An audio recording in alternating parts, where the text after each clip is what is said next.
ரோஹிணிக்கு மீனா பக்கபலமாக இருக்கிறாங்களா இல்லை பாலமாக இருக்கிறாங்களா அப்படிங்கிறத கமெண்ட் பாக்ஸில் சொல்லிடுங்க. என்னென்பான இனிய உறவுகளுக்கு வணக்கங்க. ஆமாங்க, மீனா வந்து மிரட்டுறாங்க, உருட்டுறாங்க, ஏய் சொல்லிடுண்டு. ஆனால் நிறையா உதவி பண்ணிட்டு இருக்காங்களே, அப்போ ரோஹிணி செஞ்ச தப்புக்கெல்லாம் தண்டனை இருக்கா இல்லையா? மன்னிச்சு எல்லாருக்கும் தெரிஞ்சதுக்கப்புறம் அந்த பிள்ளைய மனோஜ் ஏற்றுக்கிட்டதுக்கப்புறம் இந்த வீட்டிலே மருமகளே மணமகளே வாவான்னு சொல்லிட்டு ஏற்றுக்கிட்டு இங்கே வாழ போகிறாங்களா? நிறையா பொய் சொல்லியிருக்காங்களே. நிறையா பொய்னா புருஷன் இருந்து கல்யாணம் ஆகி இறந்துட்டான், புள்ள இருக்குது அப்படின்னு தாலி கட்டின விஷயத்தையே சொல்ல வரலங்க. அவங்க போய் சொன்னாங்க அப்படின்னு. ஆனால் ஃப்ராடுத்தனம் கேடித்தனம் பண்ணாங்க பார்த்தீங்களா? அதாவது மீனாவோட பூக்கடையை எடுத்தது, ரெண்டாவது அப்படி கார் சாவி எடுத்து கொடுத்தது, பிரேக் ஒயர் அந்த முத்து உயிர் போகணும்னு தெரிஞ்சு பண்ணினது, சிட்டி கூட சேர்ந்து நிறைய அட்டூழியம் பண்ணது.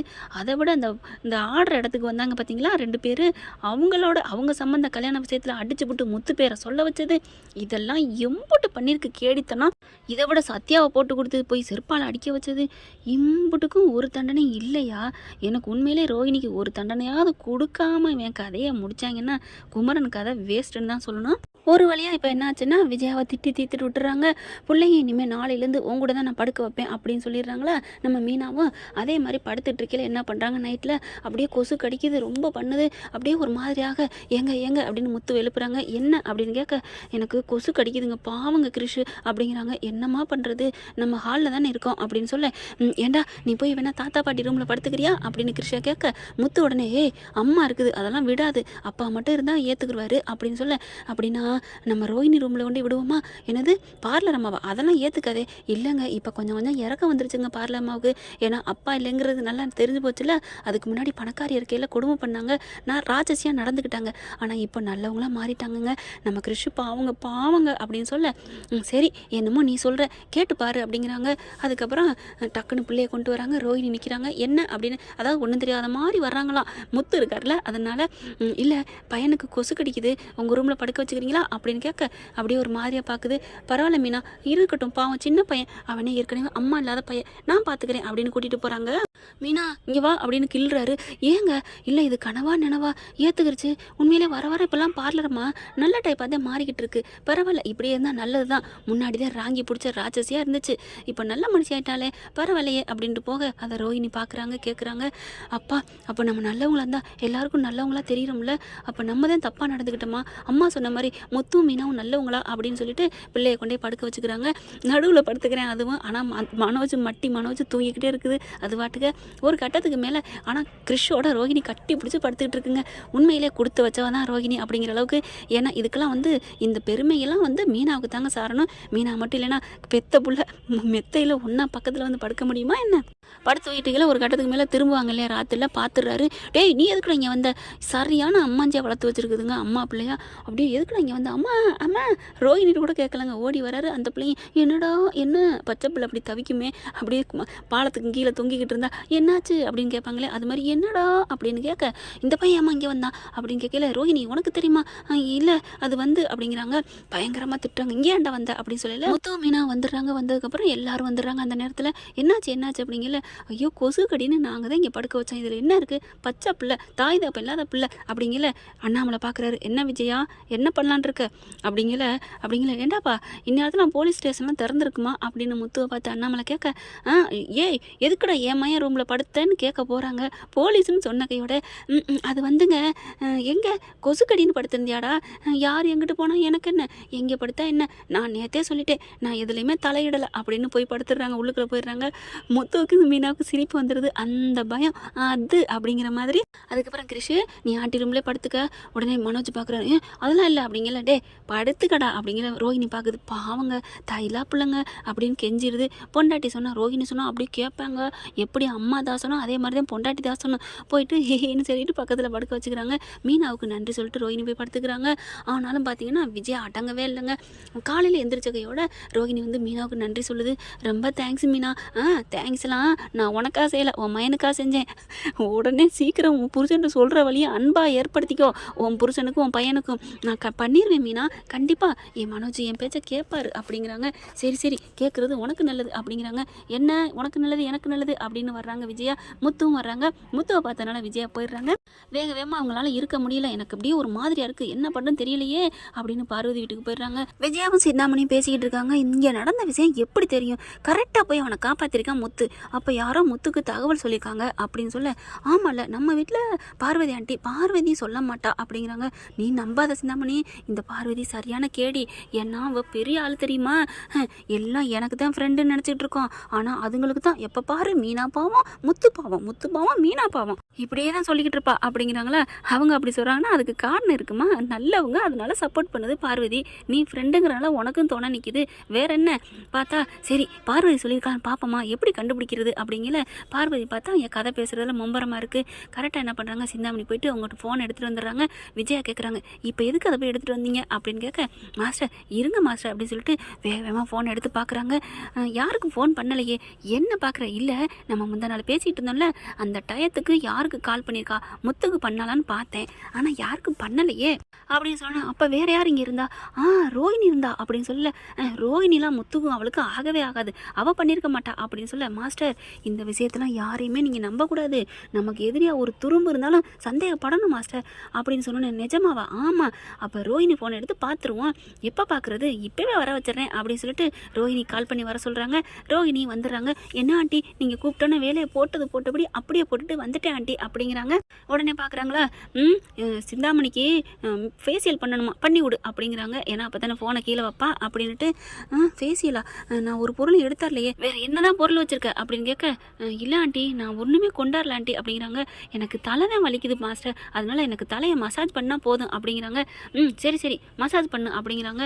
எல்லா ஆண்டி எனக்கு வேலை இருக்குது, பண்ணுறியா இல்லையா அப்படின்னு சொல்ல, நல்ல வேலை இதோட விட்டுச்சுங்களே, இல்லைன்னா நம்மளை ஏதாவது சொல்லுங்களோன்னு பயந்துட்டே இருந்தேன் அப்படின்னு சொல்லிட்டு அப்படியே படுக்க வச்சு பண்ணிகிட்டு இருக்காங்க. ஃபோனையும் வச்சுறாங்க. ஏன் ரோஹிணி இப்போலாம் அந்த பயலுக்கு ஏன் நீ வர வர அதிக இடம் கொடுக்குற, என்ன ஆண்டி கேட்டீங்க, அந்த பிள்ளை கனவு உலகத்தில் இருக்குது, தான் பிள்ளையோட ராத்திரி பூரா இருந்தோம்ட்டு காலையிலையும் எந்திரிச்சு குளிச்சு விட்டதுன்னு, ட்ரெஸ் மாற்றி விட்டதுன்னு, எல்லா வேலையும் பண்ணுறதெல்லாம் நினச்சி சந்தோஷப்படுது. அதை நினச்சி தான் மீனாவுக்கும் நன்றி சொன்னதெல்லாம் இப்போ பார்த்தீங்கன்னா அதே நினப்பில் இருக்கையில் இங்கே விஜயா போட்டு ரோஹிணி ரோஹிணி அப்படின்னு கூப்பிட, என்ன ஆண்டி கேட்டீங்க, சரிதான் நீ இந்த உலகத்தில் இல்லையா அப்படின்ட்டு நீ சொல்லு, அந்த பையன் மேலே உனக்கு என்ன அப்படி ஒரு பைத்தியமாக இருக்கிற, இப்போ எனக்கு தெரிஞ்சாகணும். ஐயோ ஆண்டி அப்படிலாம் இல்லை ஆண்டி, தாயில்லா பிள்ளை இல்லையா, நானும் தாயில்லா பிள்ளை, தகப்பில்லா பிள்ளை, அதோட அருமை பாவமாக இருந்துச்சு, அதனால தான் அந்த பயலை பார்க்கவே உங்களுக்கே இறக்கம் வருதா இல்லையா ஆண்டி, நல்ல மனசு உள்ளவங்க இறக்கம் வரத்தானே செய்யும் அப்படிங்கல. அப்படி ஆகா நல்ல மனசுன்னு சொல்லிட்டாலே அப்படின்ட்டு, சரி சரி பாரு சிந்தாமணிக்கு நல்லா பண்ணி விடு அப்படின்னு சொல்லிட்டு ரோஹிணி விட்டு ஃபோனை எடுத்துகிட்டு நைஸாக போயிடுறாங்க. போயிட்டு பார்த்தா வேகமாக ஃபோனை ஓப்பன் பண்ணுறாங்க, லாக்கில் இருக்குது. விஜய் என்ன பண்ணுது, ஐயையோ லாக்கில் இருக்கே, அப்போ நம்ம மட்டும் என்ன திட்டம் தீட்டுறோம்னு முடிவு பண்ணியாச்சு, அடுத்தடுத்து பிளான் போட மாட்டோமா என்ன, அதாவது விஜயா தாங்க சொல்கிறேன், டக்குன்னு ஃபோனை கொண்டாந்து இருந்த இடத்துல வச்சிருது. வச்சுட்டு என்ன பண்ணுறா, விஜயா தன்னோட ஃபோனை எடுக்கிறாங்க, ஃபோன் நறுக்குன்னு சுவிட்ச் ஆஃப் பண்ணிடுறாங்க.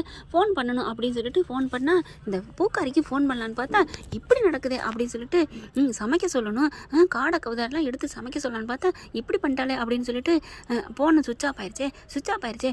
சிந்தாமணி உன் ஃபோனு கொடு அப்படின்னு கேட்க, மாஸ்டர் அதில் பேலன்ஸ் முடிஞ்சு போச்சு, இனிமேல் தான் ரீசார்ஜ் பண்ணணும், இப்போ தான் கொஞ்ச நேரத்துக்கு முன்னே முடிஞ்சு போச்சு, காசு இல்லையே மேடம் அப்படி, காசு இல்லையே மாஸ்டர் அப்படின்னு சொல்ல, உடனே பார்க்குது இப்போ நான் அவளுக்கு சமைக்க சொல்லணுமே, பசிக்குதே அப்படின்னு சொல்லிட்டு, ரோஹிணி உன் ஃபோனை கொடு அப்படின்னு கேட்க, ஃபோனா அப்படிங்கிற, ஆமாம்மா கொடு அப்படின்னு கேட்க, மீனா நம்பரை போட்டு கொடு அப்படிங்கிறாங்க. இல்லை வேணாம் நானே போட்டுக்கிறேன், கொடு ஃபோனை கொடு அப்படின்னு சொல்ல, இந்தாங்க ஆண்டி அப்படின்னு கொடுக்குறாங்க. லாக் எடுத்துகிட்டு கொடுமா அப்படின்னு சொன்னோன்னே லாக் எடுத்துகிட்டு கொடுக்குறாங்க. லாக் எடுத்துகிட்டு, மீனா நம்பர் சேவில் வச்சிருக்கியா அப்படின்னு கேட்க, சேவில் தான் இருக்குது அப்படிங்கல, மீனானதே சேவ் பண்ணியிருக்கேன் அப்படிங்கல. அப்படியே அப்படி பார்க்குறாங்களா, ஏற்றி விட்டுக்கிட்டு வராங்க. கரெக்டாக முந்தான தேதிக்கு இந்த டயத்துக்கு மீனாவை கால் பண்ணியிருக்கு. அடி பாவி அப்படின்னு சொல்லிட்டு அப்படியே செம்ம காண்டாகிறாங்க. நீ மீனாவுக்கு அடிக்கடி கால் பண்ணி பேசுவியா, ஏன் ஆண்டி, இல்லை கால் ஹிஸ்ட்ரியில் இது இருக்கே மீனாவுக்கு, நீ கால் பண்ணியிருப்ப போல இருக்கே அப்படின்னு கேட்க, இல்லை ஆண்டி தவறுதலாக வந்திருக்கும் ஆண்டி அப்படின்னு கேட்க, தவறுதலாக வந்திருக்குமா, கரெக்டாக 3 நிமிஷம் பேசியிருக்கிற அப்படின்னு சொன்னக்கையோட மணி வரைக்கும் பார்க்குது. ஐயோ உங்கள் ஐயாவில் மாட்டிக்கிட்டோமே அப்படிங்கிற மாதிரி. இல்லை ஆண்டி அவங்களுக்கு மசாஜ் பண்ண முடியல. சிந்தாமணி எந்திரிச்சிருது. என்ன மாஸ்டர் மாட்டிக்கிடுச்சா ரோஹிணி, மாட்டிக்கிட்டாளா அப்படின்னு கேட்கல, என்ன மாட்டிக்கிட்டான்னு கேட்குறாங்க. ஆமாம் சிந்தாமணி ஆமாம் இங்கே பார் அப்படின்னு சொல்லிட்டு, முந்தா நாள் கரெக்டாக நம்ம இங்கே பேசணும் பாரு, அந்த டயத்துக்கு மீனாவுக்கு கால் பண்ணி பேசியிருக்கிறா. என்னடி பேசுனா அப்படின்னு கேட்க, இல்லை ஆண்டி நான் எதுக்கு தவறுதலாக போயிருக்கோம் ஆண்டி, தவறுதலாக அவள் எதுக்கு, அவளுக்கு ஏன் நீ போடணும், இதில் நீ டயல்டில் இருந்தால் தான் அது கால் தன்னா தன்னால் போயிருக்கும். காண்டாக்டில் இருக்கிறது எப்படிங்க வந்துச்சு சொல்லுடி சொல்லு அப்படின்னு சொல்ல, இல்லை ஆண்டி நல்லா தெரிஞ்சு போச்சுடி. அப்போ கிருஷை காப்பாத்துறக்கா நீ பண்ணியிருக்கிற, நீ தான் சொல்லியிருக்கிற. அவன் உடனே புருஷனுக்கு சொல்லி அவன் வந்து காப்பாற்றிட்டு போயிட்டான். உண்மையா சொல்லுடி சொல்லு அப்படின்னு கேட்க, ஐயோ ஆண்டி அது வந்து ஆண்டி அப்படின்னு சொல்ல, அப்படியே ஃபோனை தூக்கி போடுறாங்க. ஐயோ என் ஃபோனு போச்சே, வடிவேல் சொன்ன மாதிரி வடை போச்சே அப்படின்னு சொல்லிட்டு அப்படியே புலம்புது. அப்படியே சிந்தாமணி ஏற்றி விடுது. ஏங்க மாஸ்டர் உங்கள் மருமக தான் போட்டு கொடுத்துருக்குறா.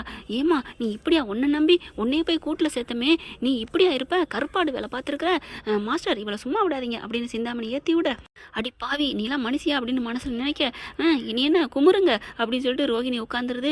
உட்காந்துக்கிட்டு என்ன உட்காந்துட்டா, அடிக்கத்தானே போறீங்க ஆண்டி, அடிங்க ஆண்டி அடிங்க அப்படின்னு சொல்ல, அப்படியே செம்ம காண்டாகிறாங்க. அப்படியே போட்டு கும்முன்னு கும்பிட்றாங்க.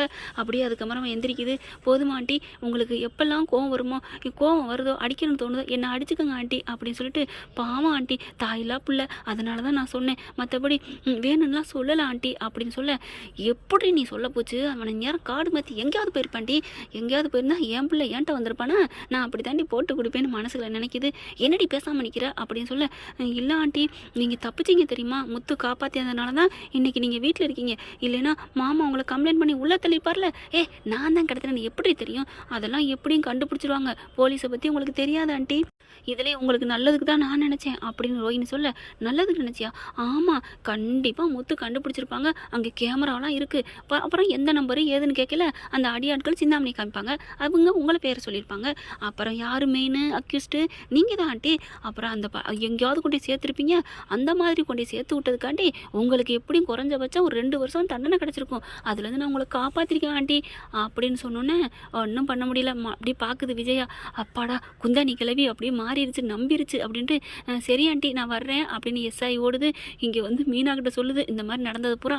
ஓ இந்தளவுக்கு பிளான் போடுதா, வரட்டும் அப்படிங்க. மீனா எதுவும் பண்ணிடாதீங்க, இதை விட்டுருங்க, ஏதாவது பெருசு பண்ணால் அப்புறம் பார்த்துக்குவோம். ஆனால் ஒன்று மீனா போலீஸுன்னு சொன்னோன்னு பயப்படுது தெரியுமா அத்தைக்காரி அப்படிங்கிறாங்க. அதை வச்சே பண்ணிக்கலாம், ஆனால் அதை வச்சு நீங்கள் ரொம்ப நாளைக்கு தப்பிக்க நினைக்காத ரோகிணி, உண்மையை சொல்லப்பாரு. இவ ஒருத்தி ஊனா உண்மையை சொல்லுங்கிறா, ஒரு நாளைக்கு இவளுக்கு ஒரு பாயாசத்தை போட வேண்டியதான் அப்படிங்கிற மாதிரி ரோகிணி மைண்ட் வாஷ் இன்னும் கொஞ்ச நாள் நினைச்சாலும் நினைக்கலாம் வாய்ப்பு இருக்குது தானே ஃப்ரெண்ட்ஸ். கரெக்டாக இல்லை எனக்கு கமெண்ட்ஸில் சொல்லிடுங்க. கடைசி வரைக்கும் யார் பார்த்தீங்கிறத பார்க்கலாம். இந்த பதிவு உங்களுக்கு பிடிச்சிருந்துச்சுன்னா உங்கள் பொண்ணான கையில் ஒரு லைக்கை போட்டு சப்ஸ்கிரைப் பண்ணிடுங்க. Thank you friends.